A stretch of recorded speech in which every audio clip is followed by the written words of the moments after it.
Crew. Thank you, my lord.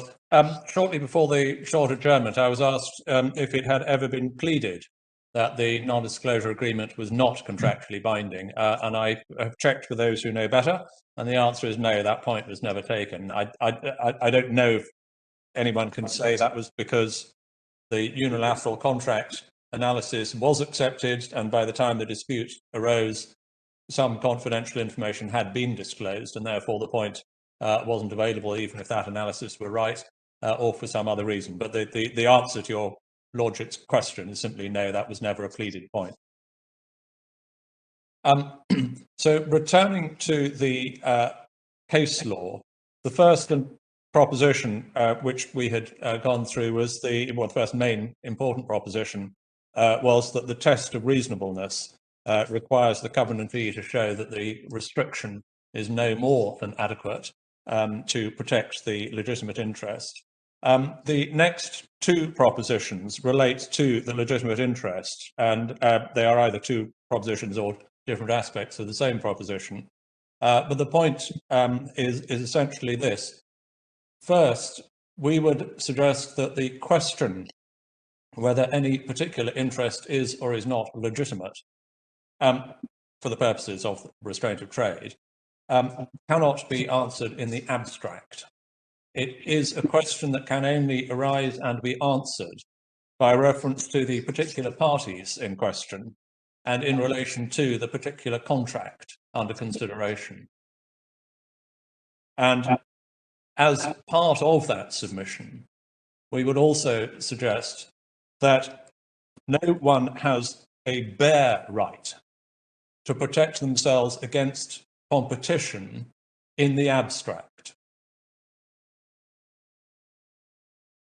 There clearly are situations where a covenant which has the effect of precluding competition can be justified if it's reasonable, but it can only do so legitimately and therefore, in a sense, offer itself up for the reasonableness test. It can only pass the legitimacy threshold in the particular contractual context that arises between the particular contractual parties. And one can see that without going to the case law just for this, to describe the point. Plainly, there are situations where a business is sold and the purchaser has acquired goodwill. In the context of that contract, clearly the purchaser has a legitimate interest in protecting the value of that goodwill, and a restrictive covenant on the part of the vendor not to compete may be an entirely legitimate way of protecting that goodwill if it's reasonable. Similarly, an employer may be entitled to protect trade secrets or other confidential information or client contacts, and it may be, assuming the reasonableness test is also passed, that non-competition is a legitimate way of protecting that interest or those interests. So one can quite readily identify situations in which the effect of a covenant is non-competition. And if, as I say, it is reasonable, then it can be justified.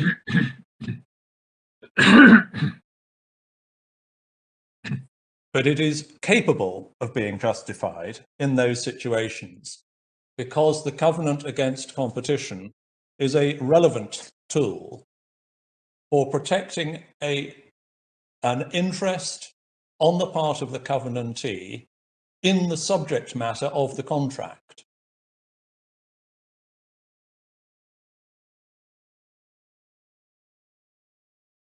And we would submit that in the absence of those particular features, in the absence of an interest on the part of the covenantee under the contract, which can relevantly be protected by a non-compete clause, as I say, in the abstract, nobody has a bare right to be protected against competition. If I just go through a couple of the cases to explore that, starting again with Herbert Morris and Saxelby. Mr. Crowe, Lord just Briggs. before you, what do you mean by under the contract? Do you mean it has to be an interest which the contract actually creates or expressly recognises? Or I just don't understand what that phrase means. It's obviously being used by you as a phrase of limitation. A phrase of description, yes. But it is either of what your lordship just identified. It is an interest which arises as the subject matter of the contract. Okay.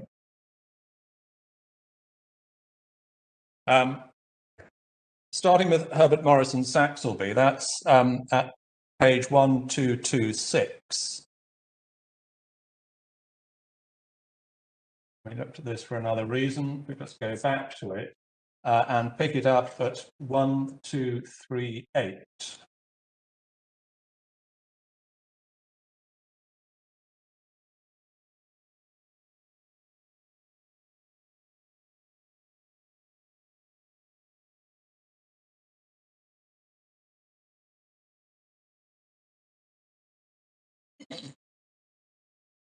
And you'll see roughly in the middle of the page, there's a paragraph in the speech of Lord Atkinson. If it be assumed, as I think it must be, that no person has an abstract right to be protected against competition per se in his trade or business, then the meaning of the entire passage would appear to me to be this, having quoted again from Lord Norton in the Nordenfelt case.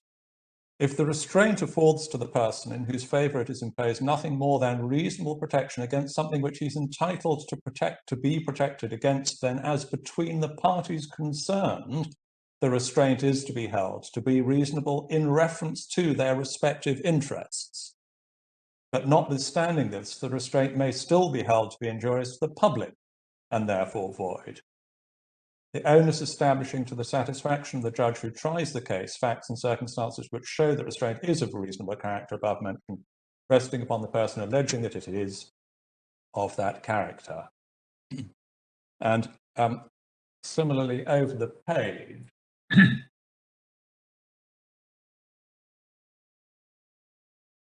we pick it up just about 6 lines down, still with Lord Atkinson. He says, the principle is this: public policy requires that every man shall be at liberty to work for himself and shall not be at liberty to deprive himself or the state of his labour, skill or talent by any contract that he enters into.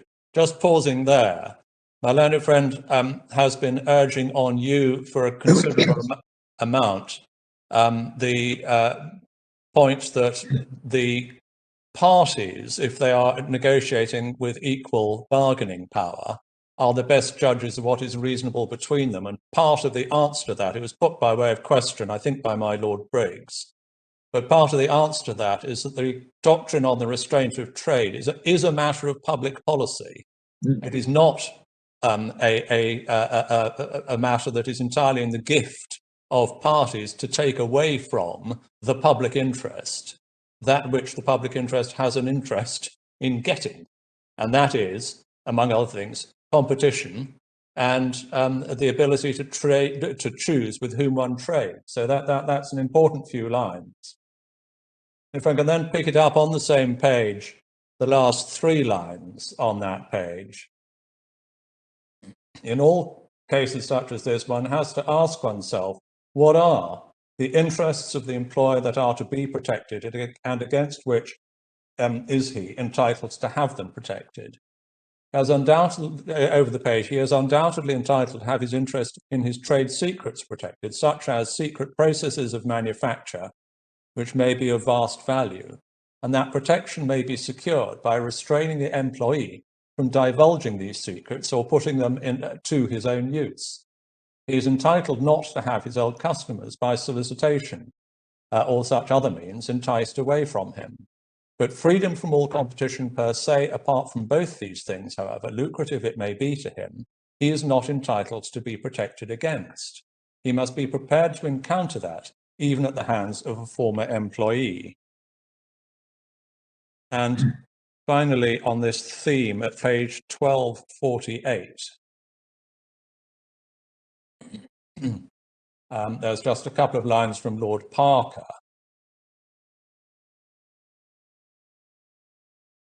We might just pick it up at the very bottom of the previous page, sorry. If a covenant, the last 5 lines on page 1247, if a covenant restraining competition by an employee were itself reasonable, it's difficult to see why the court has considered in almost every case whether such covenant could be justified as no more than sufficient to protect trade connection and trade secrets. The point did not arise for actual decision until Lang and Andrews. In that case, the covenantor was a newspaper reporter. He did not, in the course of his employment, come across the covenantee's customers, nor was he entrusted by his employers with any confidential information whatever. The effect of the covenant, therefore, was merely to prevent him using his personal skill and knowledge within the limited area mentioned in the covenant. In other words, it was merely to preclude competition. In these circumstances, it was unanimously held that the covenant was bad.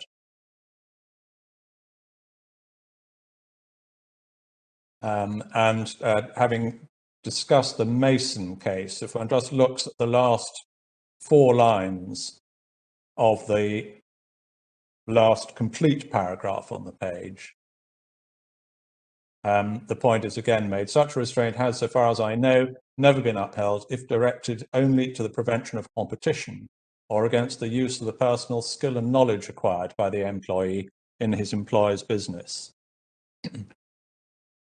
And one gets similar stuff in one of the, or 2 of the Solus cases. We go to Petrofina and Martin, which is at page 1588 in the bundle.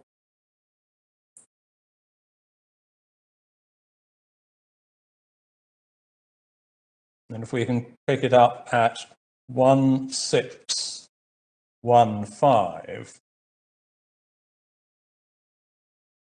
as this would have been a case to see with Mr. Raymond Walton QC appearing against Mr. Sidney Templeman QC in front of Lord Denning, Lord Justice Diplock and Lord Justice Harman. Picking up at letter F on 1615, Mr. Walton next submitted that the Solus agreement was reasonable because Petrofina were only protecting their legitimate interest as sellers of petrol and having regard to the organization of the petrol trade. And having it was the only method by which they could protect their trade interests. Mr. Templeman replied that it was unreasonable because it was designed to protect them from competition per se, and he cites some authority. Now, if these Solus agreements had been challenged 10 or 12 years ago when they were first introduced into this country and were few in number, I think that the early ones might well have been held unreasonable because the company which introduced them was really seeking to protect itself from competition from its rivals and nothing else. But the Solus agreements were not challenged then, and they have become so numerous that the picture is reversed. If a comparatively small company like Petrofina is to obtain an entry into the trade, it must be able to protect its own outlet for petrol, lest it be swallowed up by its giant rivals. And a reasonable way of protecting its outlet is by a Solus agreement. I hold, therefore, that it is not every Solus agreement which is automatically bad. If it is to be held unreasonable, it must be for something more than the restriction on obtaining petrol supplies. So what is apparent there is that the court is looking both at the commercial realities of the position and the practices that have developed in that particular sector. I think just go on to look at page 1624.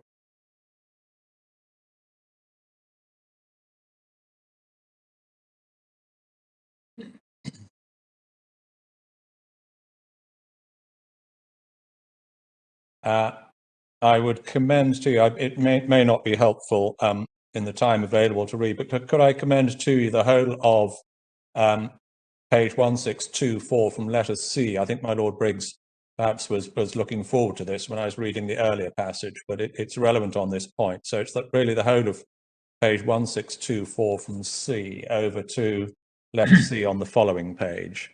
I don't want to take up time reading that now. And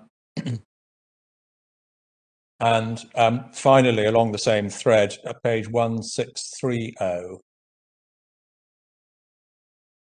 Again, between letters B, C down to E, one gets a similar analysis of what has been going on in the industry and what is an industry norm, and is the covenant in the circumstances reasonable? Is the covenant a legitimate tool in those circumstances? That was. I'm taking these in chronological order just to explain the logic. And the next one I just want to look at briefly is Esso and Harper's Garage, which I think was decided at first instance before Petrofina, but got to the House of Lords after. And we've got the House of Lords ruling here. So, or is it Court of Appeal? Hang on. So it's page 929 in the bundle. Yeah, sorry, yes, it's the House of Lords one we have here. And if we just pick it up at 961.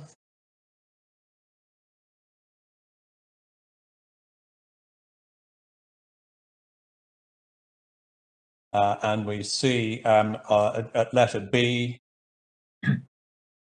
I read this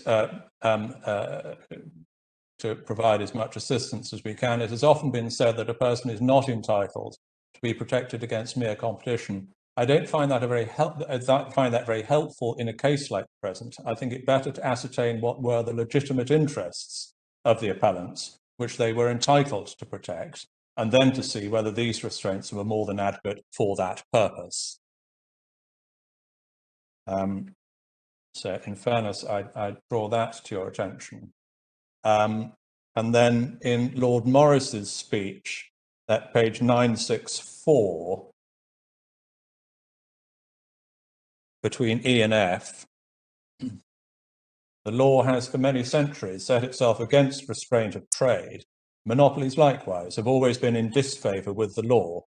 In keeping with this, arrangements are condemned which have as their mere purpose the elimination of competition. Restraints which would result in preventing a man from pursuing his trade and earning his living may be injurious to the man himself and to a family dependent on his support, and may be detrimental to the public interest. And 979, my learned friend read the bottom half of 979 to you. I just wanted to draw to your attention in Lord Hodgson's speech at letter D, the last 4 lines of that paragraph. I should add that it has been established that a covenant against competition per se will never be regarded as reasonable. And finally, 989.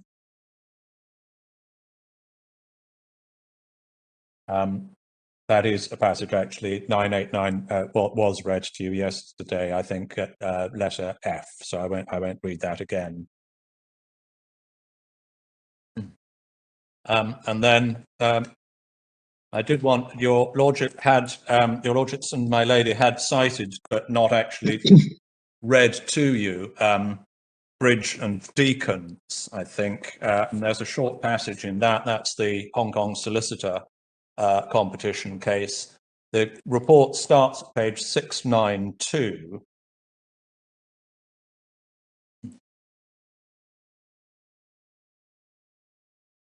And the relevant passage I just wanted to draw to your attention is at page 701.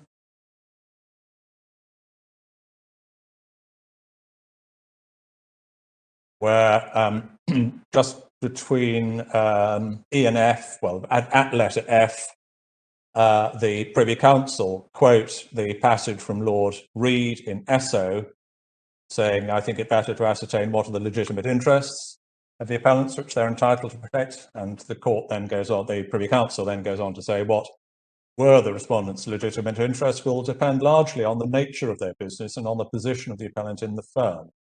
That being the solicitor's situation, the disputant's situation in that case. There then proceeds to be quite a detailed description of the firm and its business and the particular party's position in that firm. And then if we go over to 703 between C and D, you see the question is a very fact-specific question. The question is whether it was reasonable as between the parties for the respondent to obtain protection against appropriation by the appellant of any part of the goodwill, notwithstanding the departmentalization of the practice. Just while we've got that open, at 705, letter E, the adequacy of the consideration and the reasonableness of the contract as between the parties must be judged in 1979. That was the inception date. So I just draw that to your attention while we're in that case.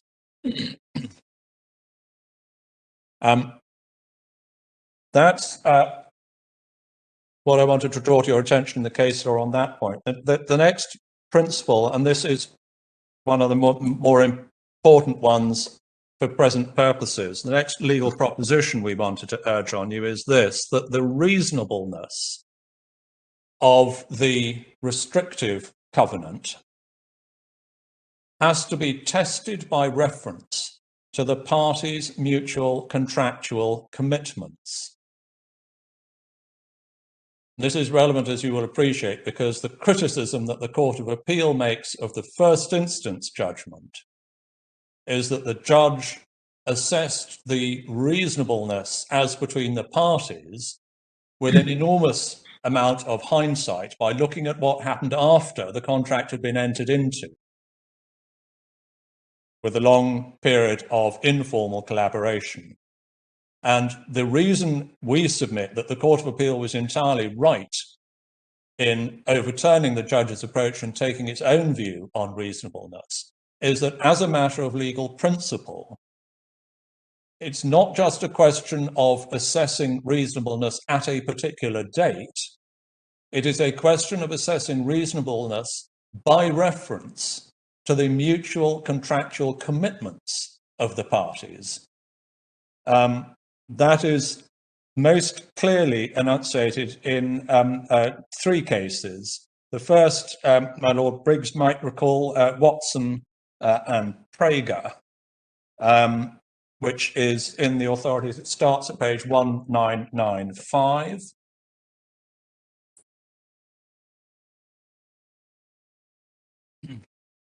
This was a dispute between a boxer and his manager, who was also a fight promoter. Although the contract between them was in fact a fairly standard form one, established by the British Board of Boxing Control, the court nevertheless, well, in a sense, because it was standard form one, the court felt there was a public interest in considering its reasonableness. If we could pick it up, please, at page 2016. At the very bottom of page 2016, that's the last four lines. The court, Mr. Justice Scott, this is, states the issue that he's addressing. The restrictions must be reasonable if they are to be enforced against the plaintiff being the boxer. And so I now turn to reasonableness. Are the restrictions in the agreement reasonable? Are they, as Lord Diplock asked in the Intstone case, fair? So that was the test that his lordship took from the case law. And if we go over to page 2018, you'll see that counsel for the manager promoter was dealing at between letters B and C, was dealing with the argument that the manager had a conflict of interest because he was also a promoter. of boxing fights, and in the capacity as a promoter, he had a conflict with his functions as manager of a particular boxer. And that's the context in which the argument is presented. And part of the argument there was, well, some quite large purses have been earned, so it can't be said that this was an unreasonable arrangement. And the judge says between E and F, the beginning of the paragraph just above F, the reasonableness of a contract in restraint of trade must be tested not by a reference to what the parties have actually done or intend to do, but by what the terms of the contract entitle or require them to do. And that, in our submission, is an important consideration. And it featured more recently in a judgment in the Court of Appeal in Proactive Sports Management and Rooney, which my Lady Arden, if no one else may recall, and that is in the authorities starting at page 1649. And this was a dispute between the well-known football player Wayne Rooney in relation to a contract which was called an image rights representation agreement. This is a contract, not his contract of employment as a football player, but to exploit the value of his image. So the image rights representation agreement, the IRRA, was being challenged. He'd signed up to it when he was a very young lad, I think of 17. And he then falls out with the managers. And there's really just one very, very short line in the judgment of Lady Justice Arden, as she then was, at page 1659.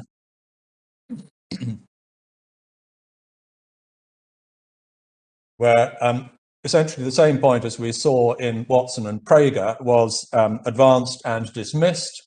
Paragraph 104, top of the right-hand column. It is no answer to say that there have been substantial financial rewards on all sides from the exploitation of Wayne Rooney's image rights. The question of restraint of trade has to be considered by reference to the terms of the IRRA, that is the Image Rights Representation Agreement. So again, the point is being made is not a question of what's intended or what happens after the event. The test under restraint of trade is a test by reference to what the contractual terms are. And finally, on this thread, there's a case called Coppage and Safety Net Security, which again makes the same point. It may not be necessary to turn that one up. I'll just give you the reference. So Coppage and Safety Net Security starts at page 872 in the authorities bundle, and the relevant passage, it may be useful, one can get to it quite quickly. It's page 874.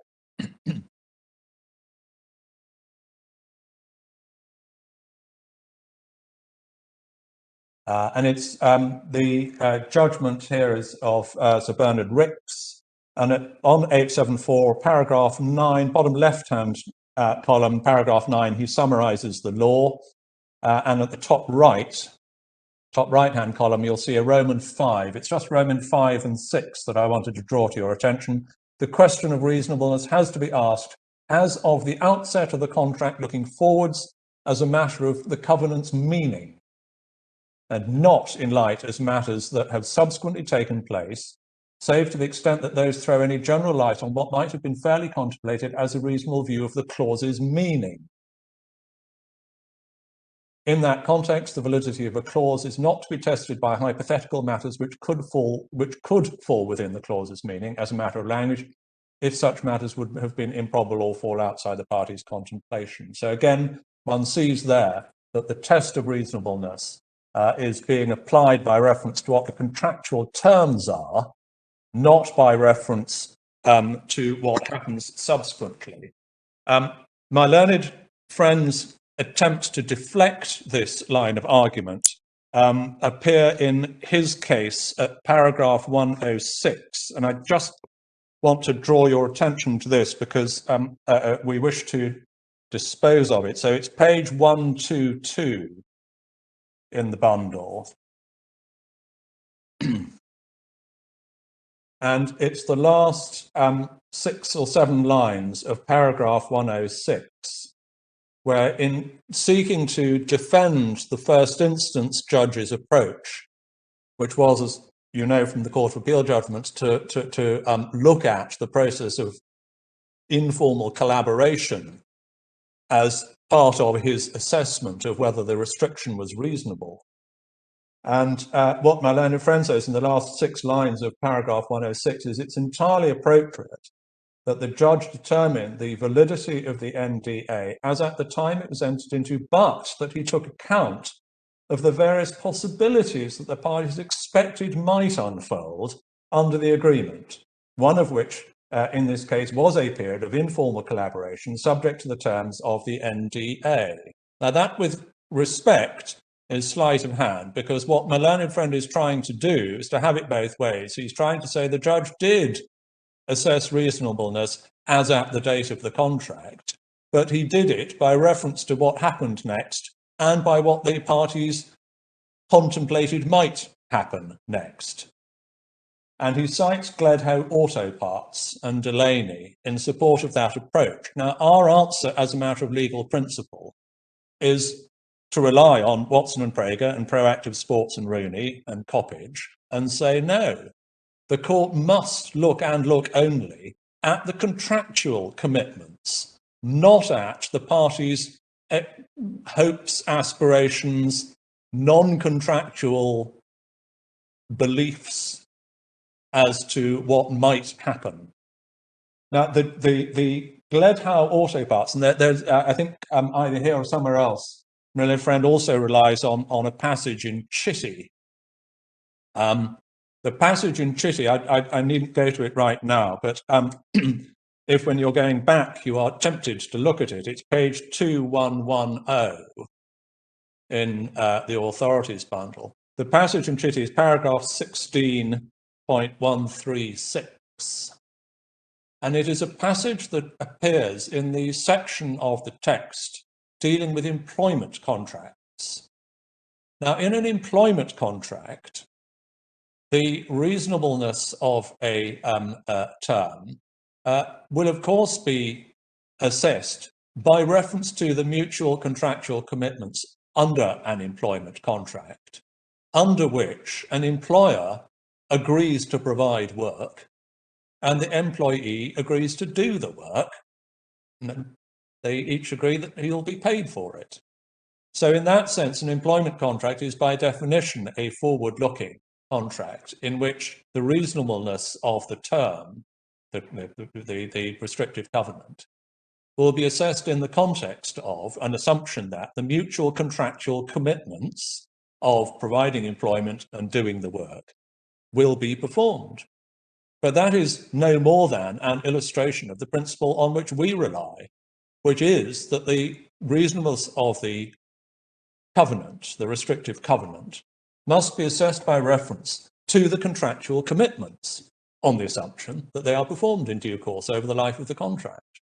It doesn't posit a different test that the court is entitled to take into account things other than the mutual contractual commitments, which is what the judge has done in this case and what my learned friend obliquely is trying to defend, which is to take into account the fact that there was a period of informal collaboration, which it is said provided my client with an insight into the possibility of emissions litigation. Because none of that collaboration formed any part of the performance of any contractual commitments under the NDA. And that is why I have been labouring, every time we've looked at the NDA, I've been labouring the point that there is no contractual obligation under the contract on the part of your lawyers, either to enter a collaboration agreement or even to negotiate one or to move forward with any form of informal collaboration. And that's the point of entry that the Court of Appeal takes in overturning the judge's judgment, because that is what the judge was looking at when he was assessing the value to Harcus Sinclair LLP in entering into the NDA. He regarded the entry into the NDA as equivalent to opening a process of negotiation and informal collaboration.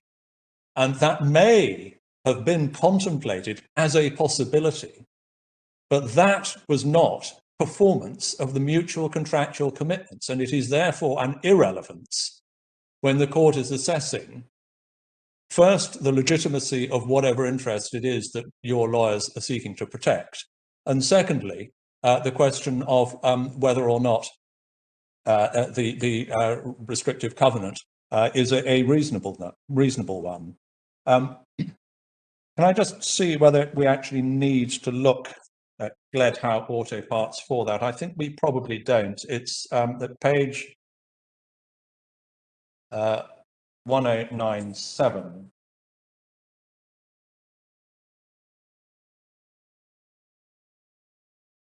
Well, we might just, since it's cited in that part of my learned friend's case, and it deals with a couple of related points which we're just about to come on to, it may be convenient just to go to it. So it starts at page 1097 in the bundle.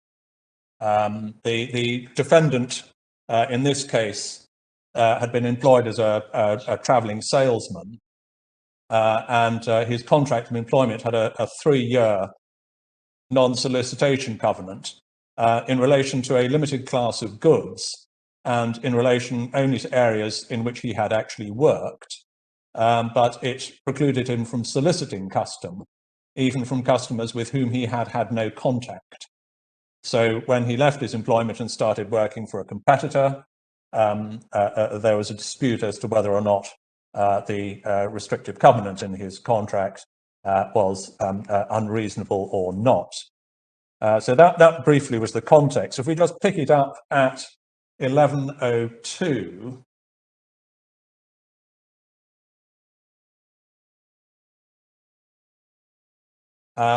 you'll see in the judgment of Lord Justice Sellers, which starts halfway down page 1102, if I could just draw your attention so we don't have to come back to this, between G and H, the last 4 lines on the page, whether this clause is, as the judge held, enforceable and not in restraint of trade, or whether it is too wide and not to be invoked, is a question of law and has to be decided on the authorities.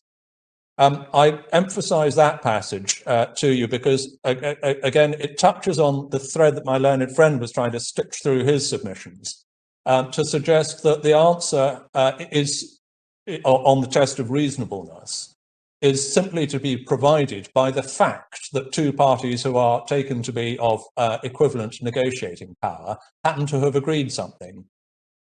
And we would urge on you that that may be a relevant consideration, but as this and the previous case that we were just looking at point out, the question is not, sorry, the previous case in Morrison Saxelby, the question of reasonableness in the application of the doctrine on the restraint of trade is not a question that the parties can answer, because it is an answer by reference to the public interest.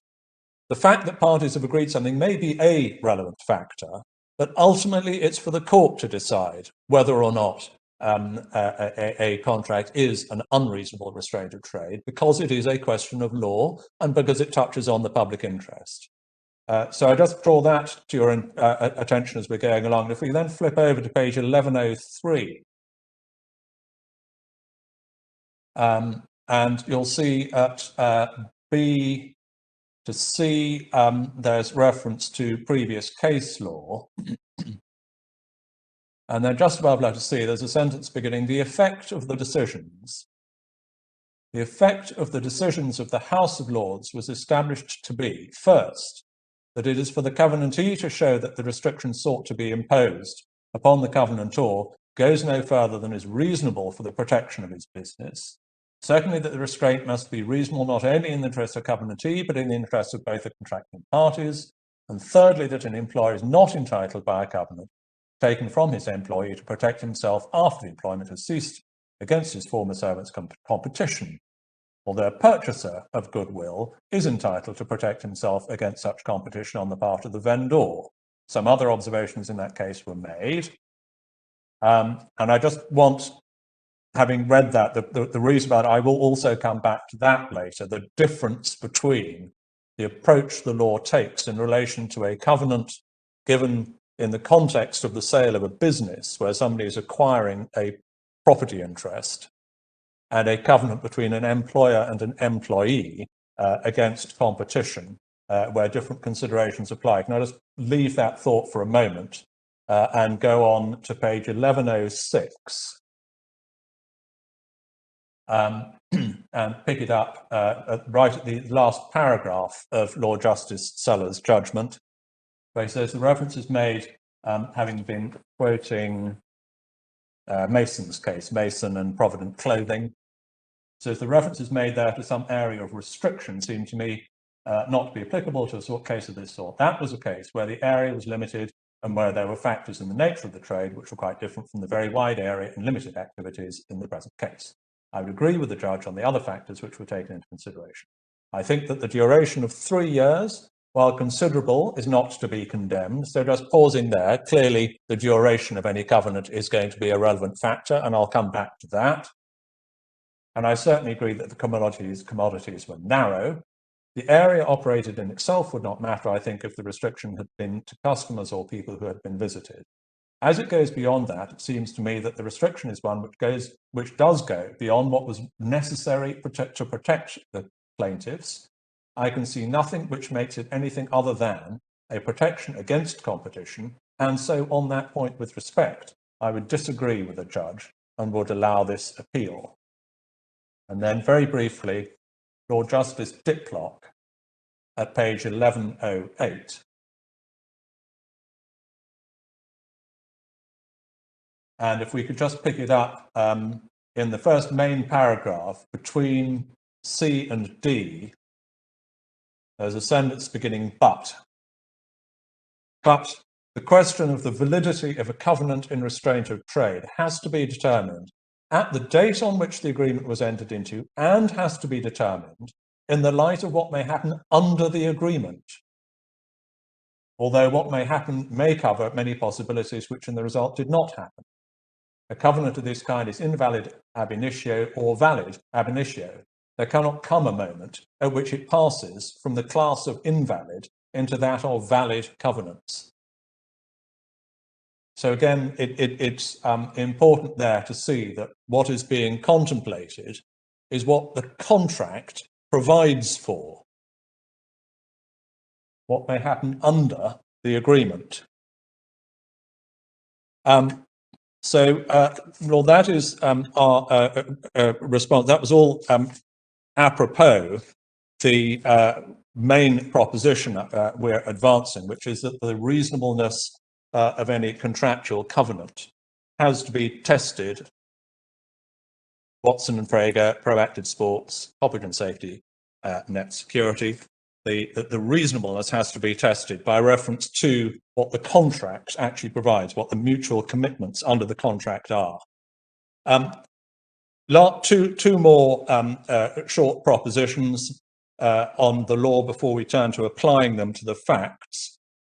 First, in assessing the reasonableness of a covenant, the court does take account of the quantum of any consideration.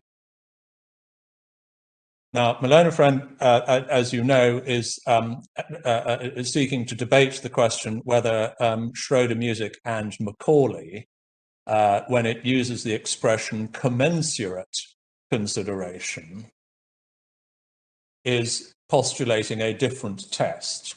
I'll get onto that in a moment. I don't want to spend very long on it because in our submission, it doesn't make any difference to the outcome of this case, and it's not something you have to decide. But whatever the answer to that is, in our submission, it is absolutely clear from the literally from the earliest days of the jurisprudence on this area of law that the court does look at the quantum of consideration moving to the covenantor. And with respect, since one of the tests that the law applies is whether the covenant is reasonable between the parties,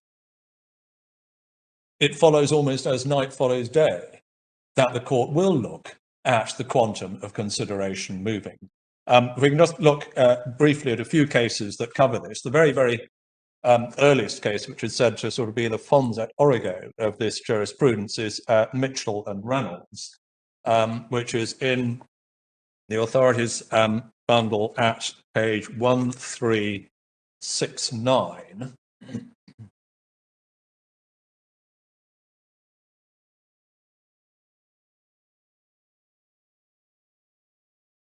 Back to 1711, and you'll see towards the bottom of the page,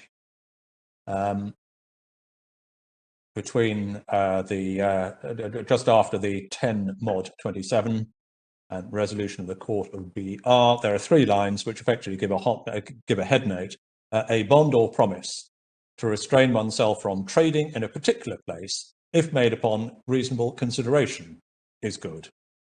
Secus, if it be on no reasonable consideration, or to restrain a man from trading at all.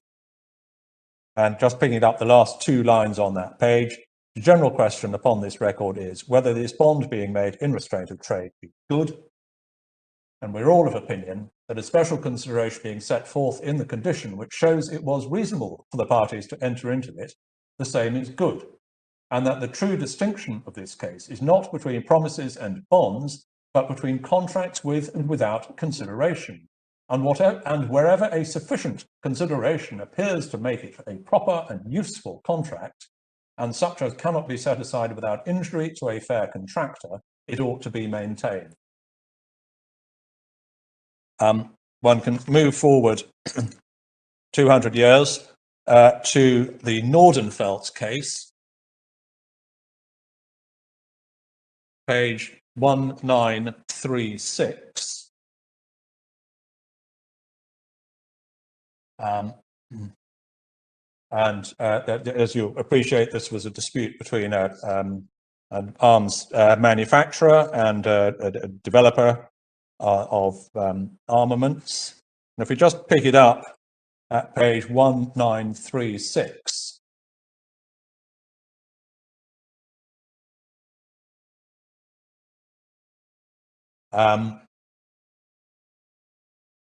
there's quite a lot from Lord Macnaghten that you have already seen quoted in other cases. Just while we're on this page, you'll see the first complete paragraph towards the top of page 1936. The true view at the present time, I think, is this: the public have an interest in every person's carrying on his trade freely, so has the individual. All interference with individual liberty of action in trading and all restraints of trade of themselves, if there is nothing more are contrary to public policy and therefore void. That is the general rule. And then in the middle of the page, there's a reference to the need for adequate protection to the party in whose favour the covenant is imposed. And then the particular passage for the point that we are on now is nine lines up from the bottom of the page. The line beginning there was, and it's the last half of that sentence: though, of course, the quantum of consideration may enter into the question of the reasonableness of the contract. And one gets similar references also in Esso and Harcus. Just before you go away, yeah, I may be on the wrong page, but I couldn't pick your point up. I'm sorry. I was just focusing on the observation that the law had changed an awful lot since Mitchell and Reynolds, and I think that's rather distracted me. Well, commerce had changed a lot, yes. He says the law had changed a lot. Well, he does say that. What I think he meant was the law's handling of covenants reflects the changes in commerce. I mean, but the point that is being made was that whereas in earlier days, if you were a trader in Birmingham, being restrained by your employer from trading in London would be unreasonable, because a trader in Birmingham wouldn't have any customers in London. Whereas the point being made in Nordenfelt is that with modern communications and modern transport, a worldwide restriction was entirely reasonable, because in the arms trade, your customers are actually going to be world governments. Yes. And well, be that as it may, I've now found the passage you were referring to. I talked enough for you to find your way to it. Yeah. I'm grateful. S.O. and Harper's Garage, very quickly. So this starts at 929 in the bundle. And we've looked at it for a couple of other things. Very briefly, at page 960, between B and C, you get the quote from Lord Macnaghten in the Nordenfelt case. Of course, quantum consideration may enter into the question of the reasonableness of the contract. And again, at page 983, in the speech of Lord Pearce, 983, between E and F, you'll see there's a line beginning, they must also have regard to the consideration. It is clear that the question of consideration weighed with Lord Macnaghten in the Nordenfelt case, and although the court may not be able to weigh the details of the advantages and disadvantages with great nicety, it must appreciate that consideration, at least in its more general aspects. Without such guidance, they cannot hope to arrive at a sensible and up-to-date conclusion on what's reasonable. And we would certainly urge that a proposition on you. And the last case, no, sorry, not the last, just quickly on Amoco Australia and Rocker Brothers.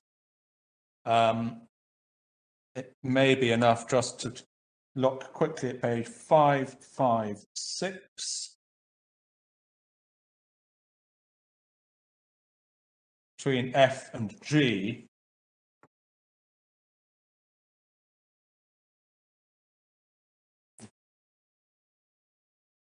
You'll see the fact that a covenantor has obtained and will continue to enjoy benefits under the relevant agreement, which formed part of the consideration for the covenant, which he claims to be unenforceable, is no doubt pro tanto a reason for holding that the covenant is not an unreasonable restraint of trade. So again, the court is looking at what is obtained under the terms of the contract. It's the consideration that moves under the contract that is relevant.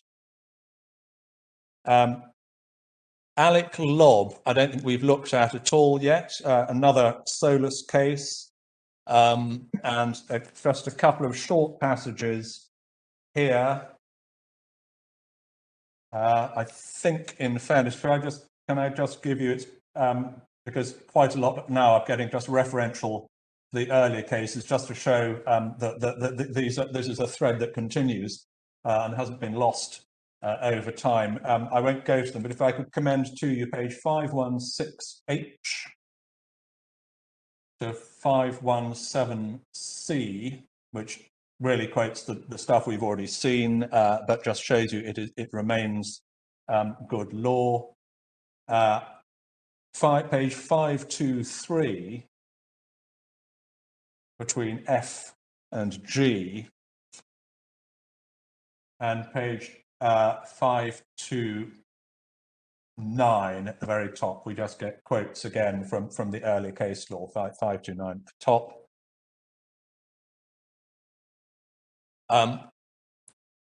And I don't think we need, can I just give you one other page reference, which I don't think we need to go to. It's the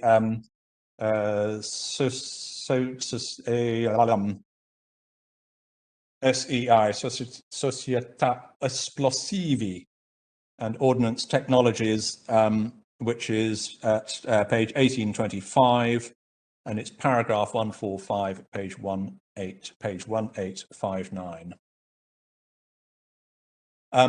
So if one puts those together, those various propositions, one comes to the point where essentially the absence of any contractual commitment on one side is plainly going to be a relevant consideration in assessing reasonableness. And we point out that is one of we point out in our written case that is one of the factors that played with the court in the Schroeder Music and Macaulay case at page 506 in the bundle. I won't go back to that. You saw that, I think, yesterday. So one is looking to see the quantum and indeed the existence of contractual commitments moving from the covenantee. And finally, on the law, can I just come back to one point which is important in giving some sort of colour to the nature of the covenant in this case. I pointed out when we were going through one of the cases a moment ago that the law takes a different approach in relation to contracts for the sale of a business and goodwill and contracts involving an employee agreeing not to compete. And it's important, I want to go back to Herbert Morris and Saxelby briefly for this proposition that the rationale for the difference in the approach, and this is highly material in the present context, the rationale for the different approach the court takes to those two situations is that in the case of a purchaser of a business, he is acquiring property. He gets something and he's entitled to protect it. The difference between that and the non-compete clause in the employee contract case is that the intended function of a non-compete clause is to acquire for the employer. This is the difference clearly between a non-solicitation clause and a non-compete clause. And the purpose of a non-compete clause is to acquire for the employer an entitlement which he doesn't yet have. He is seeking to buy future customers he doesn't yet have. He's seeking a gain. He's seeking to use the contractual restriction to obtain, in a sense, an unfair advantage, a gain he doesn't yet have. A non-solicitation clause obviously operates differently. That operates so as to enable the employer to make sure that customers he already has don't get nicked. But a non-compete clause is different.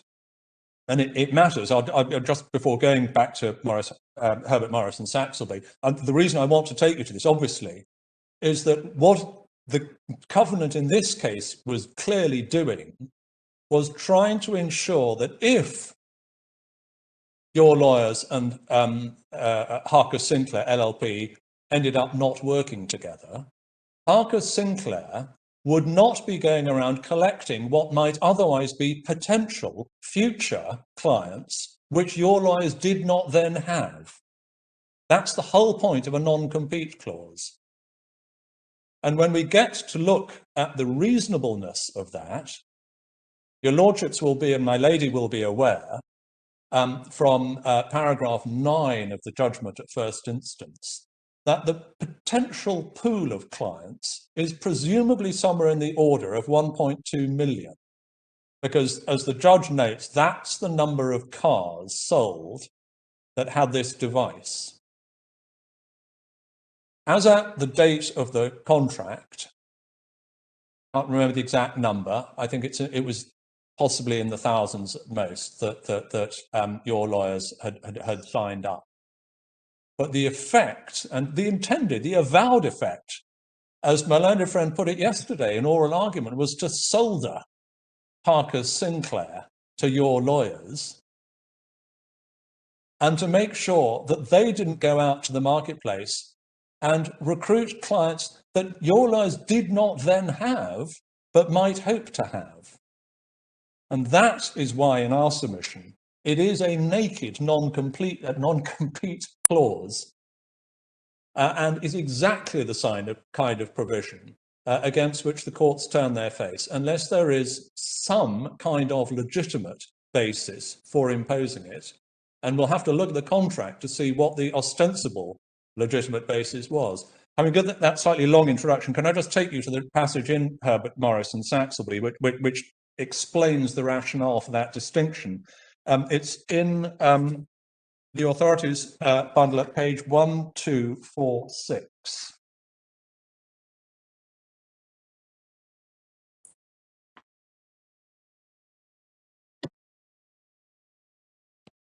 In the speech of Lord Parker, and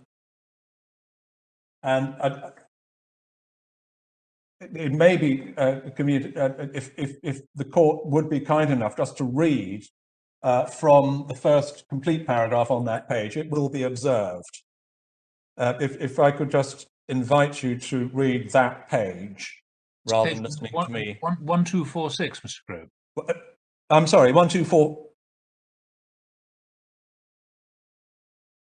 Sorry, I was looking at the wrong passage. It is 1246 I wanted. I was looking at the wrong page. It's from the middle of 1246 in the Nordenfelt case. Yes, thank you. And it goes over to roughly the same point on the following page.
My Lady Arden. Yes, I was hoping to hear first what you were going to say about this passage, but I'm not very happy about the distinction which you're trying to draw, and perhaps you could help me. If you have, your point is that the other party, your lawyers, were trying to acquire the benefit of future litigants who would produce an income stream for the firm. Yeah. The fact is that, as taking the facts as we assume them to be, the YL had a piece of intellectual property, namely the aggregation of such information as they had put together. Now, we may debate the value of it, but they considered it had a value. The inherent in that value would be the fact that it could be realized in a certain way by bringing in new customers, by bringing in, litigants into litigation. So they have a piece of property and its value includes the prospect of the future income stream. That's how you would value it if you were going to sell it the next day. So is this distinction one that's worthwhile? Well, the key point surely is that the law on restraint of trade does protect proprietary rights, and there was a proprietary right here, brackets, we do not have to discuss its actual value, close brackets. My Lady, there undoubtedly was what, under the terms of the contract, was referred to as confidential information.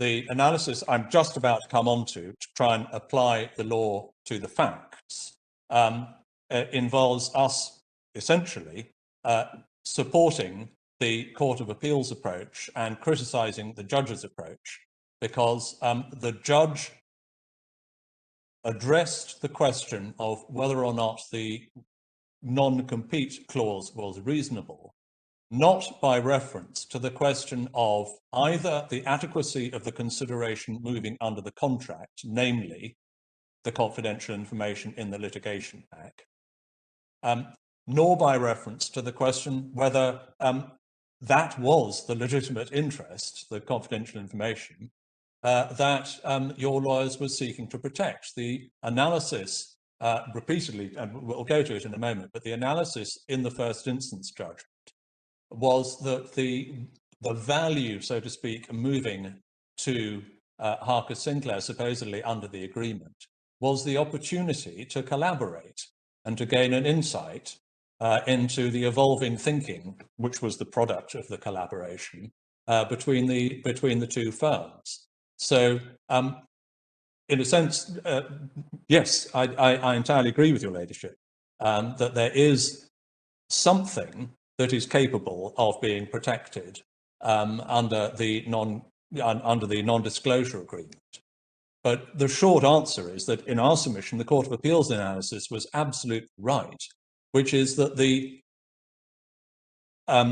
confidential information is fully and adequately protected by the covenants requiring non-disclosure to other people and the covenants requiring the confidential information not to be used for other purposes. I don't want to get too deep into that answer because that then leads into certain other submissions I will be making. So in order to keep my response structured, could I just offer that for the moment and then go back and just spend the last 20 minutes running through in order the various points that we hope to have drawn from the case law and show how they read across to the circumstances of this case. Immediately before doing that, I just wanted to remind you, we make this point at the beginning of our written case, but one has to remember that the possibility of bringing a claim or any forms of claim in relation to the emissions litigation, that possibility was not a piece of intellectual property owned by your lawyers. The possibility of bringing claims was widely known, public knowledge. Yes, I absolutely respect that, because, and I was very careful to say it was the aggregation of the particular package of knowledge that they'd put together. I respect that, my lady. I just wanted to, in a sense, underline the importance of the accuracy with which your ladyship put the point. Absolutely. But your main point is not the Saxelby point. It's the point you're going to come on to next. That may well be right, but the starting point we just wanted. I mean, we are all familiar with cases where companies have claims against former directors and so on who have gone off with a business opportunity in the sense of the prospect of doing something that the chap wouldn't otherwise have known about had he not been a director of the company. That's not this case at all. The possibility of bringing emissions litigation was widely publicised and had been announced by certain players in the business already. And one gets that particularly from paragraphs 46 and 47 of the first instance judgment. So parking that thought then, and just working through the various considerations. First of all, legitimate interest. Did your lawyers have a legitimate interest under this contract in protecting itself against competition? And our answer to that is no, essentially for the reasons given by the Court of Appeal and to an extent anticipated just a moment ago by me. The subject matter of the contract is purely the disclosure of confidential information.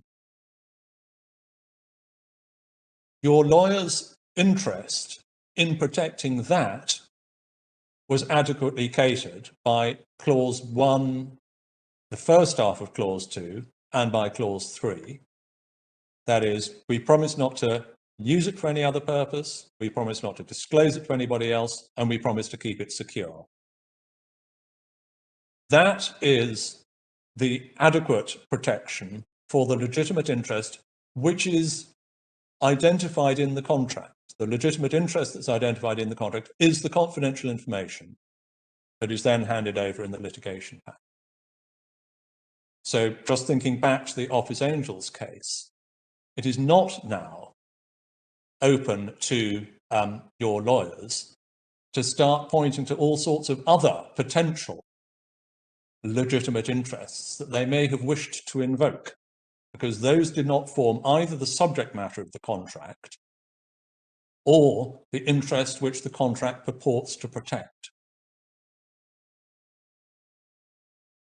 And that, with respect, is exactly what the Court of Appeal was saying. I won't go back to it, but it is exactly the point that forms really the anchor of the Court of Appeal's judgment in paragraphs 83 and 84.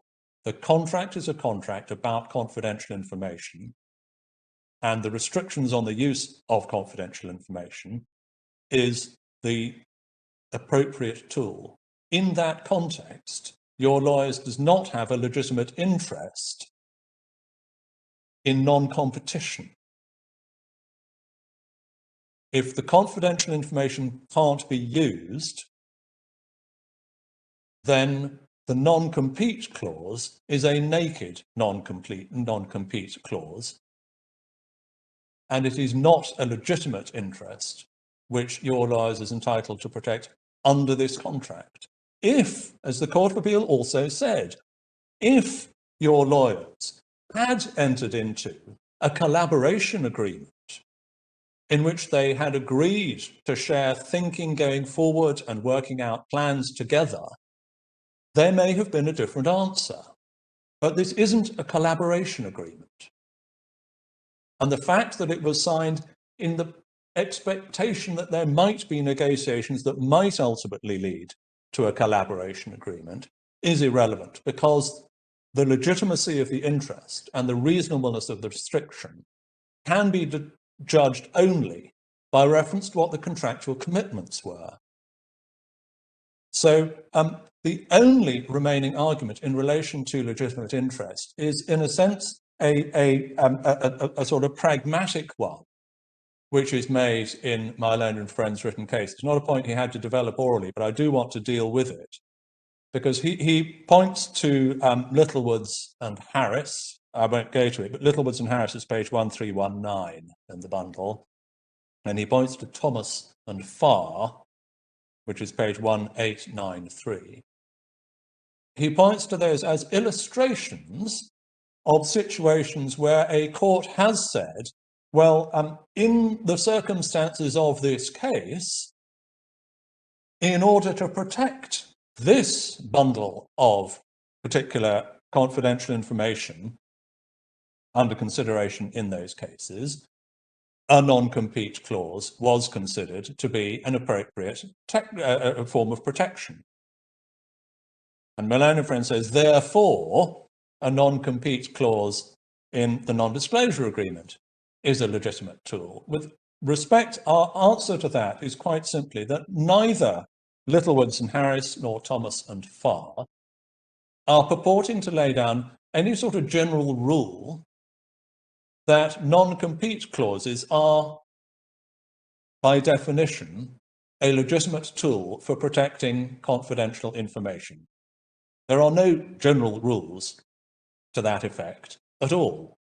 All they decide is, on the facts of the case in hand, that covenant was appropriate to protect that confidential information. But the question for the Court of Appeal, because they were, in our submission, entitled to exercise their own judgment in this case, because the judge took the wrong approach. The assessment of the Court of Appeal proceeded on the basis that the protection of the confidential information in this case was not legitimately pursued by adopting a non-compete clause. One can quite see, in the worlds of Littlewoods and of Thomas and Farr, when you're in the unforgiving commercial world of business. If two parties have worked together under some sort of contractual arrangement and then they part ways, whether it's an employee who has been living and working for an employer for some years and accumulating all sorts of knowledge about the customer base and the pricing and the manufacturing processes, of course, in that kind of situation where there has been an absorption of a level of confidential information which it would be very difficult to define, in that kind of situation, one can entirely see that the court may well accept that a non-compete clause will be a legitimate tool there because of the difficulty of identifying what is and isn't confidential information in that situation, and because of the brutality of the commercial world in which people, if they can get away with it, get away with it. But where one is dealing, as one is here, with professionals who are solicitors, and the package of confidential information is an identified and finite package that is handed over, that kind of problem simply doesn't arise. And if I could just add one thing, my learned friend, when he was making observations on the facts, suggested that Mr. Parker not only didn't know about the covenant when he signed it, but, my learned friend said, when he did find out about it, he carried on anyway. And that, with the greatest respect, is not a fair representation of the sequence of events. I'm not going to go to it, but if you look carefully at paragraphs 162 to 166 in the first instance judgment, it is quite apparent, and those paragraphs, it is quite apparent that what happened is that when Harcus Sinclair announced that they were going to be applying for a group litigation order, your lawyers did write saying, but you can't do that, but didn't seek to rely on the non-disclosure agreement. I'm not going to go through the facts, but the chronology is important. If that kind of, in a sense, jury point is going to be put against us, it is very important for the court to be aware of the sequence of events. As soon as the non-disclosure agreement was identified and relied on by your lawyers, almost immediately after that, as soon as things could be got together, an application was made to court by my client in order to ensure that it could carry on and that the non-disclosure agreement did not constitute a clause which prevented that from happening. So we would urge you, just on the sort of the merit side, so to speak, to read those paragraphs. And as I say, it's clear both from the first instance judgment, paragraph 74, that the judge accepted that Mr. Parker hadn't read the restrictive covenant before signing. And it's clear from paragraph 379 of the first instance judgment that the trial judge accepted on the evidence that Mr. Parker would not have signed the contract if he had been aware of the non-compete clause. So in our submission, that is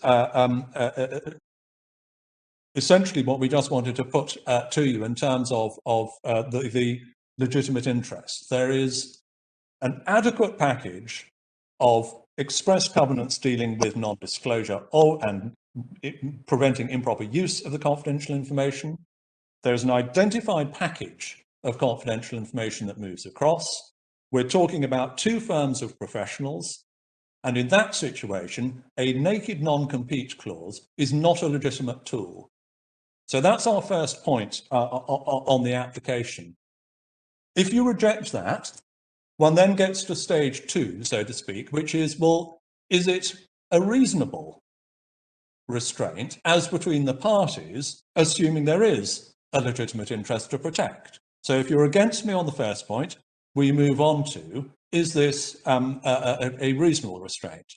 And the points in that context are, first, in our submission, no adequate consideration moved from the covenantee to the covenantor under the contract as a matter of contractual commitment, precisely because the contract did not commit your lawyers to transferring any particular value quantity of confidential information. That is the test. You have got to assess reasonableness by reference to what the contractual commitments on each side were. So my client, Harcus Sinclair LLP, did not have adequate consideration moving to it. Second point in relation to reasonableness, was the covenant no more than an adequate protection of your lawyer's interests? Let's assume they did have a legitimate interest in protecting their concept, their insight, whatever one calls it, their confidential information, and that a non-compete clause was a legitimate way of protecting that interest. Assuming all of that, it's a 6-year covenant. There is no justification for that with respect. It is nakedly intended to take Harcus Sinclair out of this entire case, the emissions litigation. My learned friends sort of say, well, it's not a very wide restriction because it only involves the largest group litigation in England and Wales ever. That is not a narrow restriction with respect. 6 years in relation to, as I say, potentially 1.2 million clients. If your lawyers was merely seeking to protect its interest in essentially the head start it had got by putting together its package, its litigation package, it would have been adequately protected by a 6-month non-compete, just so that it could stay ahead of the game. There is no justification for 6 years. There are any number of other ways in which the restriction could have been far less intrusive, but still adequate. It could have been limited to the defendant or defendants, which your lawyers had so far identified. It could have been limited to the clients, which your lawyers had so far recruited. It could have been limited to the causes of action that your lawyers had so far identified. If they say that their confidential information was, in a sense, their case theory, the only reasonable restriction would have been to preclude Harcus Sinclair from nicking that case theory. So the restriction should logically, reasonably have been limited to preventing Harcus Sinclair from advancing the cause of action against the defendant, which your lawyers had so far identified. But it's been interpreted, the contract has been interpreted as being far wider than that and precluding my client from bringing any causes of action against any defendants arising out of the emissions litigation. And in our submission, it is manifestly far wider than necessary. And that was essentially the heart of the Court of Appeal's ruling in paragraphs 82 and 85. Very briefly, just in the last 5 minutes, I want to address a couple of final points. And I'm sorry, I've got to take these a bit quickly. My learned friends spent a lot of time on the point that the court takes account of whether or not a contract has been freely agreed between parties of comparable bargaining power. And they've cited a number of authorities on that. Our answers to that are twofold. First, and we saw this to some extent already in Gledhow, first, the question of whether or not a contract is or not a reasonable restraint of trade is a question of law for the court. We saw that in Gledhow Auto Parts. The same point is made in Esso and Harper's at 964F. And in our submission, plainly agreement, if there is negotiation and agreement between the parties, that is capable of being relevant, but it's not the answer. The court gives the answer on reasonableness. And the second point is that on the facts in this case, the covenant was not negotiated. My learned friend spent a lot of time pointing out that some non-partner, Miss Morrissey, made some amendments and passed it back to Mr. Parker. Mr. Parker was the partner who signed. He did not, for good or ill, he didn't read that clause, or indeed the contract at all. So it simply can't be said by your lawyers that they are entitled to invoke the negotiation between parties of equal bargaining power as an evidential leg up for their argument on reasonableness. Even if they could, it wouldn't be an answer, it would merely be evidential. But it's not even that, because the evidence isn't there. So in our submission, for all those reasons, the Court of Appeal was entirely right in taking the view it did. And I don't have time to take you back through to point out where the judge goes wrong. But if you are going back to the judgment, we would suggest that the critical paragraphs are 305 to 311, particularly 311, in the first instance judgment, where the judge is clearly proceeding on the basis that the reasonableness should be interpreted by reference, should be assessed by reference to what happened after the event. And yes, he recites the correct legal test, but he doesn't actually apply the correct legal test in practice. He doesn't consider the reasonableness of the terms under the contract. So for those reasons, in our submission, the Court of Appeal was entitled to overturn the judgment at first instance.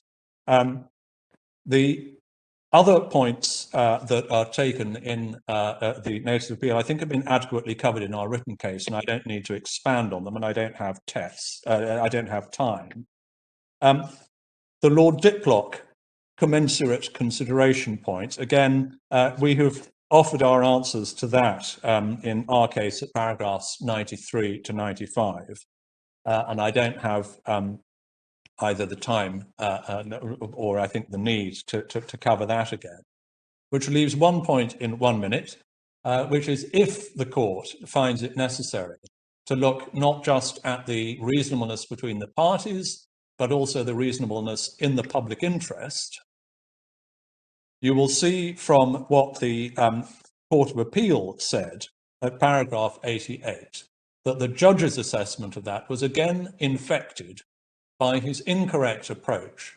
The perspective he took was to assess by reference to the period of collaboration, not by reference to what the contractual mutual undertakings were. And in our response, the one important point well, there's several important points that the judge overlooks are the size of the group litigation, the fact that the defendant, VW, is clearly well-resourced and well-represented by Freshfields, and the interest, you have heard how many firms and solicitors are involved in that case. You've seen in the judgment below how few firms there are that are experienced in this world, Harcus Sinclair being one of them, and the importance of client choice and competition in the delivery of legal services being one of the regulatory objectives. So for those reasons, we would invite you, if you do need to progress from assessing reasonableness in the interests of the parties, which we suggest you don't need to, because the answer is so clear, we do invite you to revisit the judge's view on the public interest, because he simply did not give adequate consideration to those points and the others we've mentioned in our written case. I've overrun by a minute, for which I apologise, but those are our submissions in reply. Thank you, Mr. Crowe. Mr. Coleman. You're muted at the moment. about it. There's a lot to cover in 29 minutes. I will move swiftly through the key points. Firstly, restraint of trade, the unilateral contract point. This was in fact the respondent's point. It was they who repeatedly said in their case that there were no obligations undertaken by my client under the contract, and we have simply pointed out that yes, that's because it's a unilateral contract. If it's not a unilateral contract, it's a bilateral contract under which my clients did undertake obligations, but then Mr. Crowe would lose his point that we didn't. All we have done is applied the correct juridical label to the point that Mr. Crowe was repeatedly making. However attractively the argument was put by Mr. Crowe, the argument, if accepted in relation to restraint of trade, really involves luring, I suspect, this court into making precisely the same error that the Court of Appeal made, which is to reconduct the exercise conducted by the judge as regards the reasonableness of the term without the familiarity of the evidence that the judge had. Dealing firstly with reasonableness between the parties, and just picking up on the points that were made, my learned friend relied on the Office Angels case. That was an employment post-termination covenant in which the contract specifically identified the interest to be protected. It was held understandably at page 1459 that the employer couldn't seek to justify the reasonableness of the term by reference to a wider legitimate interest. In other words, you can't have a conflict between what the contract says and what the employer then advances as his legitimate interest. There is no such conflict in this case. The NDA does not seek to identify the legitimate interest, and insofar as we're confined to divining the interest from the terms of the contract itself, Mr. Crowe wishes to focus on Clause 1 and Sentence 1 of Clause 2, which focuses on confidentiality. But if one's simply looking at the terms, there's no reason why one can't infer the legitimate interest from the undertaking itself, an undertaking which was freely given by a solicitor who knew what he was doing. I'll return to the free bargain point in a moment. We had an oblique attack on the judge's finding at paragraph 239 that as at the time of the NDA there was an intention to collaborate, and that attack was made by reference to paragraph 84 of our skeleton argument for the trial, page 2392 of the bundle. What we said there was that there was no fixed intention as at the date of the NDA. Fixed intention. What's more, the important facts are those found by the judge after the evidence has been heard and set out in his judgment, not statements made in counsel's skeleton argument before the evidence has heard. There is absolutely no basis, I submit, for seeking to undermine at this stage the judge's findings, which were indeed, as we say in our case at paragraph 107, were supported by Harcus Sinclair's own case. On the quantum of consideration point, page 1936 of the bundle, what Lord Macnaghten said in Nordenfelt was that the quantum of consideration may enter the reasonableness into the reasonableness of the contract. It wasn't saying will or must. Clearly, it may be a relevant consideration. It's not a relevant consideration in a case such as this, concluded between parties of equal bargaining power. My learned friend's submissions focused in particular, understandably, on the question of legitimate interest and how that was to be approached. He sought to limit it very narrowly in a case like this. He said it had to be a legitimate interest arising under the contract and that it must be assessed by reference to the mutual contractual obligations. In my submission, there's no support for that view in the case law or in the books. The position is as follows. It does not have to arise under the contract. It does not have to be a right of property, nor must it be assessed solely by reference to mutual contractual commitments. We took you yesterday, I think, to paragraphs 16-124 to 16-126 of Chitty, page 2099 to 2101 of the bundle. Mr. Crow's very restrictive approach to legitimate interest can't explain the SA Petroleum case, where the court was prepared to look at all of the surrounding circumstances in order to find what those interests were. Mr. Crow, quite understandably, took the court to the Wayne Rooney case, but he rather tantalizingly didn't read paragraph 105 of my Lady Arden's judgment, where she said this: the question whether a contract is oppressive involves evaluation of all facts on which evidence was given at the trial in the light of the judge's findings, and is an exercise for the trial judge.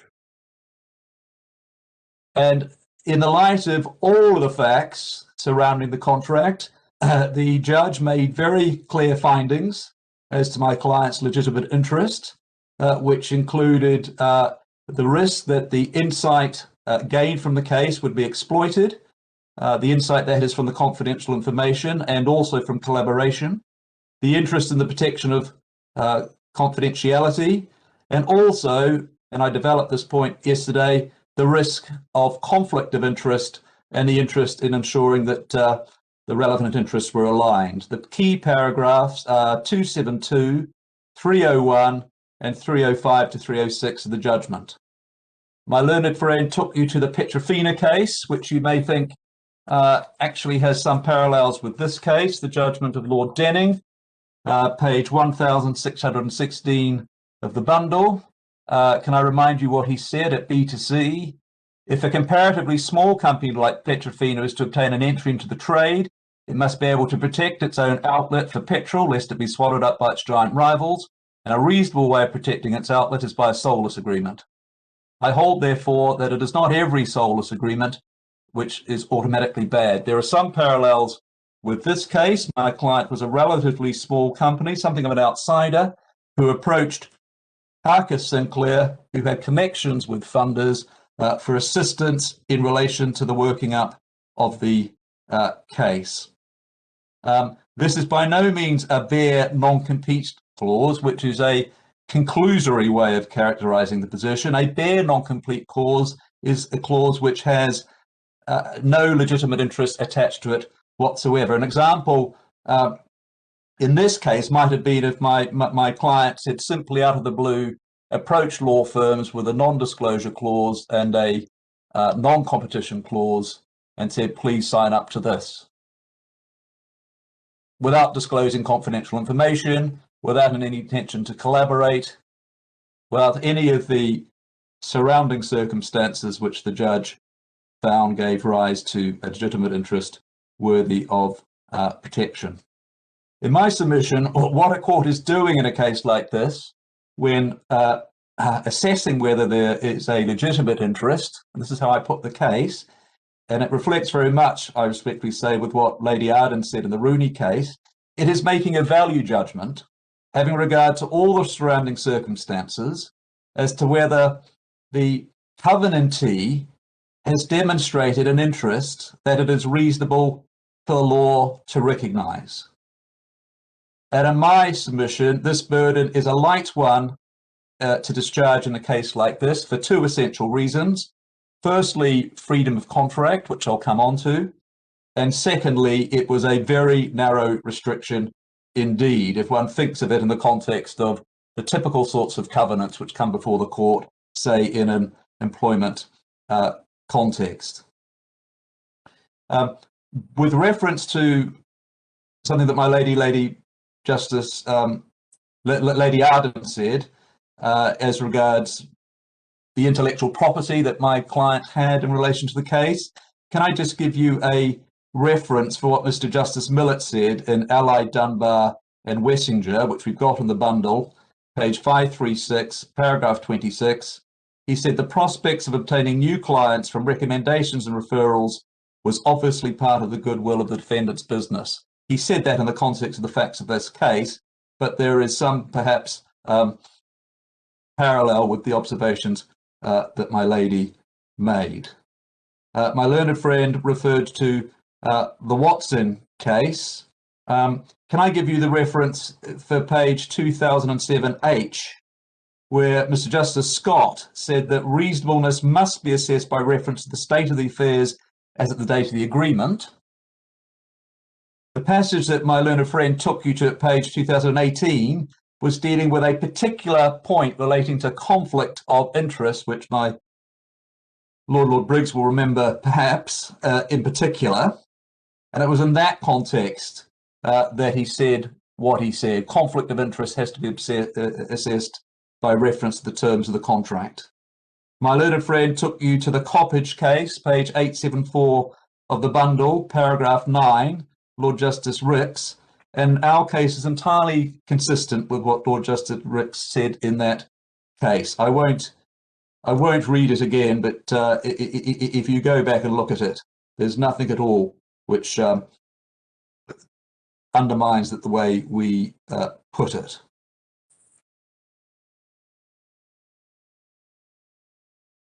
So my learned friend sought to understandably challenge the proposition that this is to be treated as a bargain freely concluded between two parties, recognizing, I suggest, that if it's approached on that basis, the case becomes very difficult indeed for the respondents.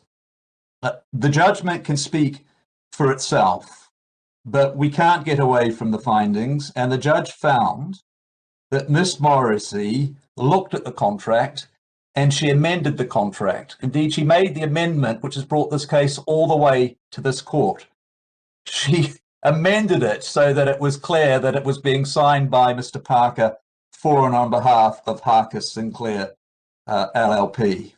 What my learned friend's argument fails to acknowledge is that as a matter of attribution, Miss Morrissey is Harcus Sinclair.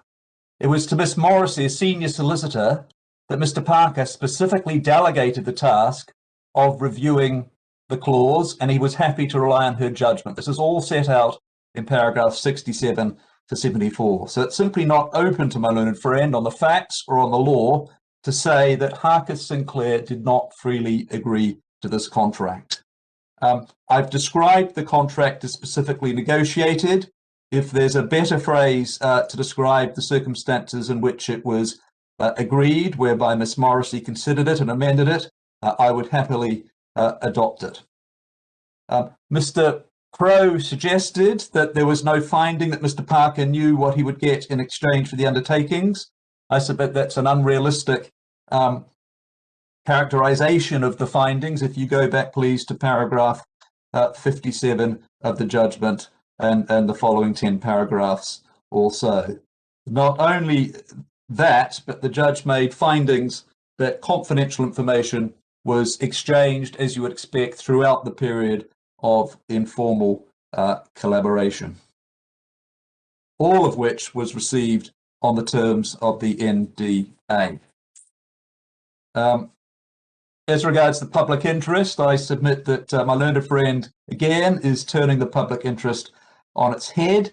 The judge found not only that it wasn't contrary to the public interest, he positively found that it was that the public interest supported this contract. See paragraphs 322 to 475. There are no realistic concerns about competition in this case because the judge found that there was plenty of competition. See paragraphs 308 to 323. And of course, you have the point that at the time Harcus Sinclair was approached, they weren't interested in the case anyway.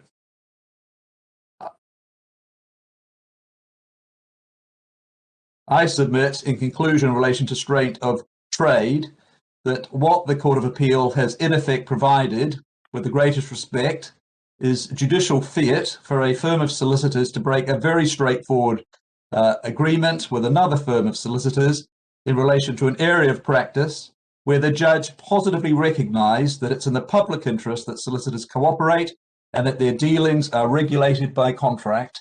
See paragraph 322 and 475. I do respectfully submit that the Court of Appeal's decision, or my learned friend hasn't addressed the point, about the troubling implications that the decision has for the sanctity of contracts and also for the maintenance of professional standards.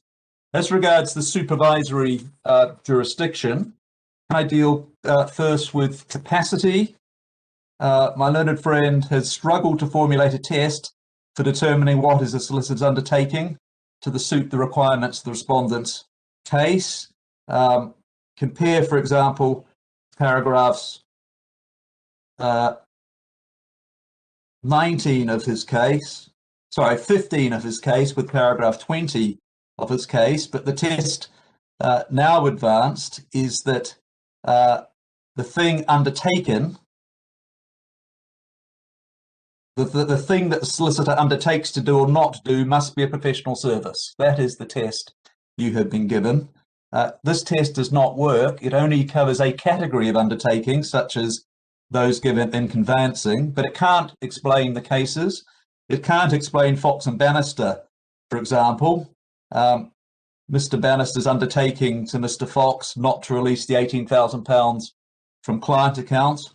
On my learned friend's test, Sir John Donaldson, the Master of the Rolls, and Lord Justice Nichols would have decided that case wrongly. It can't explain the G case from 1845, Mr. G's undertaking to his fellow attorney to pay his costs. On Mr. Crow's argument, the law took a wrong turn, it would seem, 150 years ago or so. It can't explain Mr. Justice Hamilton's decision, United Mining and Becker. Mr. Becker's promise to the counterparty to return cheques was not a professional service. It wouldn't explain the example that struck the judge at paragraph 322 of his judgment. That example was a prospective client who provides a solicitor with confidential documents to review against an undertaking to respect confidentiality. What about undertakings to a regulator? They don't involve the provision of a professional service.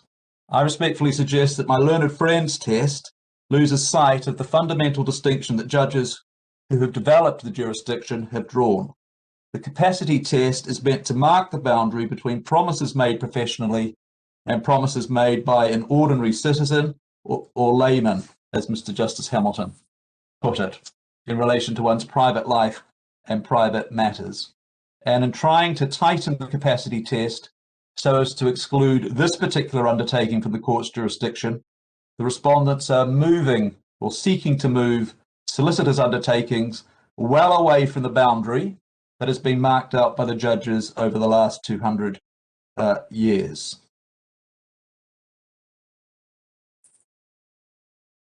Turning to issues 2 and 3, Mr. Parker and Harcus Sinclair, there can be debate, having heard all the argument, I would respectfully suggest, as to the order in which these issues should be considered, and as to which is the more natural target for the exercise of the supervisory jurisdiction.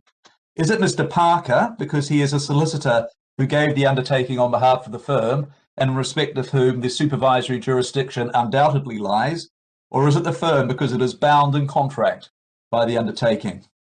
You could see issues 2 and 3 as separate elements of a single issue, but we do submit that somewhere between Mr. Parker and the firm, there must be an appropriate target for an order under the court's supervisory jurisdiction. Dealing first with Mr. Parker, Mr. Crow does not dispute that the jurisdiction exists. The argument that the jurisdiction should not be exercised involves a radical departure from the orthodox approach to professional conduct. Consider, if you would please, the position of a solicitor employed by a law firm who acts dishonestly in relation to disclosure. He would not be heard to say either in the tribunal or in the High Court as a court of professional conduct that he was acting on behalf of his firm, the solicitors of record, and that the disclosure of the discharge of the disclosure obligations was the firm's responsibility. And it's not a question of piercing the corporate veil. There is no corporate veil to pierce when it comes to solicitors' conduct. And unfortunately, what has taken the eye off the ball in this case is the contractual framework within which the conduct took place. and which has led to a confusion between professional conduct and contractual obligations. Harcus Sinclair, the LLP, can act only through its agents. It's Mr. Parker's conduct that caused the firm to give the undertaking, and importantly, it was his conduct that breached it. He was head of litigation at the time, and to say that he is not professionally responsible for it, and that no issue of professional conduct arises in relation to him, I respectfully submit completely misses the point of the jurisdiction. It is a matter of professional ethics, if you like, professional morality by another name, and he was responsible for seeing that the undertaking be performed. That is the position, as you know, under the SRA rules. See Rule 8.1 of the authorization rules. So the position for which we are contending is entirely aligned with the regulatory position. Since the issue is one of conduct, the fact that a court would have to consider the personal culpability of the solicitor is again entirely normal in conduct cases. It doesn't give rise to all the problems Mr. Crowe mentioned about having to look at all the circumstances and the burden that would impose, because it's very rare indeed for solicitors to refuse to recognise an undertaking, and happily misconduct on behalf of an honourable profession is relatively rare. But when it does happen, courts and tribunals do look at all the circumstances. And it would follow, to pick up some of the examples which may have been troubling the court, it would always be open to say, for someone to say, yes, I gave the undertaking on behalf of the firm, but for entirely good reasons, performance of it was entirely out of my control. And the court in that sort of case would not seek to make any order against, say, a junior solicitor seeking to enforce it. The position concerning, so that's the position concerning Mr. Parker. I do invite you to see the case, notwithstanding the points made by Mr. Crowe. His professional responsibility is no less than if he'd given it himself. And there's nothing, I would add, in the regulatory scheme which Mr. Crowe referred to, which is anyway inconsistent with him being held to his professional obligations in relation to the undertaking he gave and which he caused to breach. And I would entirely adopt the observation of Lord Briggs in relation to the example he gave. Clearly, if a firm gave an undertaking, the two partners who were responsible for its breach would be responsible in conduct. Again, it's not a case of piercing the veil. Turning quickly then to Harcus Sinclair, the position I submit, having heard what Mr. Crowe has outlined, is straightforward. It can be reduced to these propositions. First, it is for the court to determine the limits of its own jurisdiction, subject to not acting inconsistently with statute. The court marks out the boundaries of its jurisdiction in a pragmatic and just way.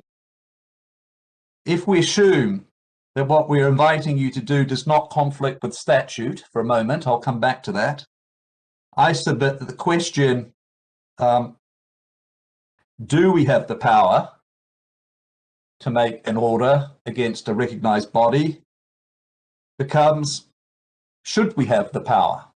There is no distinction between do and should in this case, subject to the question of whether there's a conflicting statute. That is how you work out the boundaries of your inherent or the court's inherent jurisdiction. As regards section 52 and the preservation of the jurisdiction in respect of solicitors, the jurisdiction I'm invoking as regards Harcus Sinclair is the jurisdiction in respect of solicitors. So there was no need to amend 50 subparagraph 2, and the jurisdiction has not been preserved in aspect. It's been preserved with all its dynamic attributes and features, which include being able to respond to new situations, just as the judges could have done before 1873. If you take the view that it's not a jurisdiction in respect of solicitors, then I don't shy away from the point that it comes under the broader inherent jurisdiction of the court. Can I remind you, just bringing together some of the questions and also submissions of Mr. Crowe, or reflecting on them rather, what the parameters in which an order would be made. Firstly, we're talking about a situation where you have a solicitor working in a firm providing solicitor services, an observation made, I think, by my Lord Briggs. Secondly, you have a solicitor who gives an undertaking in his capacity as such. Otherwise, the question doesn't arise. Thirdly, you have a solicitor who's acting with the firm's authority.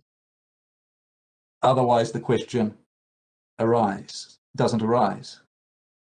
And with those parameters in place, I submit there is no difficulty in recognizing that the jurisdiction covers making an order against the firm itself in an appropriate case. It's not sufficient, I submit, to simply make an order against Mr. Parker in circumstances where information can move freely within firms between other partners.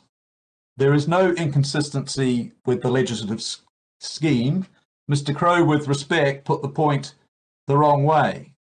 He said in relation to the statutory framework that it was not Parliament's intention that the supervisory jurisdiction should be available. He said it's not Parliament's intention.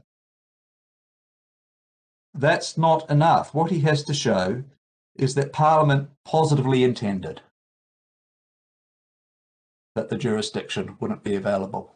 It's not enough for him to point to an absence of intention on the part of Parliament. He's got to point to a positive intention by Parliament that the jurisdiction wouldn't be available. And there's nothing in the legislative scheme to show that. This court, in determining the boundaries of its inherent jurisdiction, does not require parliamentary fiat, but it must respect parliamentary veto, of which there is none.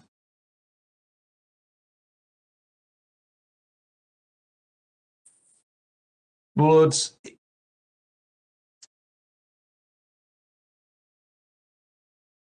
lastly, on the balance between the three public policy considerations in this case, which arise both in relation to the supervisory jurisdiction and the restraint of trade case, it is common ground between the parties that you do have to conduct a balancing exercise. You have to consider each of the policies in place and consider how strongly they are engaged. And if the worst that could be said about this undertaking is that it was contrary to the private interests of the parties under stage 1 of the M'Naughton test, and it didn't satisfy the stage 1 of the parties test, then in the circumstances where it's a solicitor's undertaking, the weight to be given to that aspect of public policy, I submit, would be relatively weak. The dominant public policy would be that solicitors should keep their word, they should honour their undertakings, and they should maintain public trust. And I make that position submission whether one's looking at the inherent jurisdiction or if one's looking at the position simply in contract.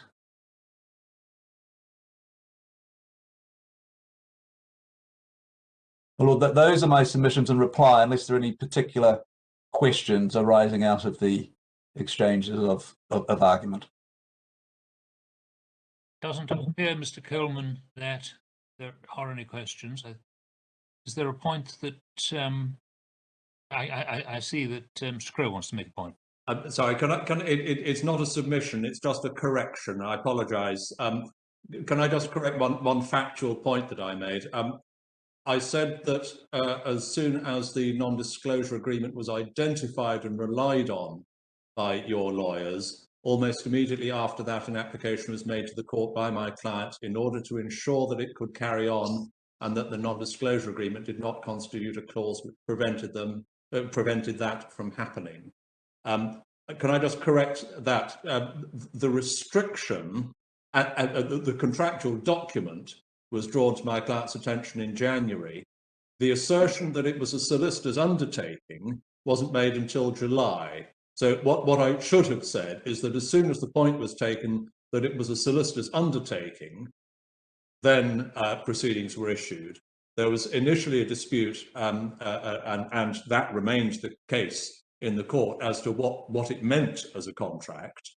But I got the timing point wrong, and I didn't want you to rise without having corrected that, my lord, my lady.